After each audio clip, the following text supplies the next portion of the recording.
Барлықтарыңызға сәлем достар. Бүгін сіздермен бірге осындай жеңіл фруктовый салат дайындайтын боламыз. Ол үшін бізге 3 дана қызылша, сүйегінен ажыратылған черешня, сонымен қатар 2 алма, 2 мандарин және банан, сонымен қатар грек жаңғағы, мейіз және 2 йогурт қажет болады.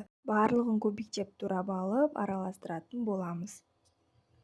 Мінекей достар, қызылшамыздың үстіне алма, мандарин және бананымызды кубиктеп турап қосамыз және оның үстіне черешнямызды, сонымен қатар мейіз және де грек жаңғағымызды қосатын боламыз.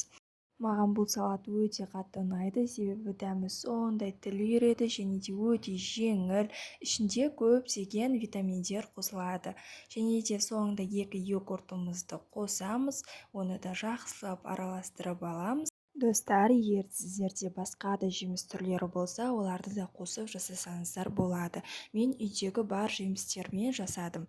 Негізінде кез келген жеміс түрі болады және кез келген йогурт түрі болады. Дәмі сондай тіл үйіретін салат болып шығады.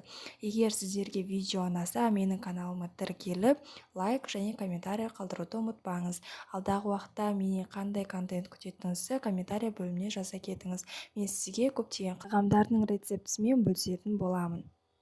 Сіздермен бірге болған оңай тағамдар.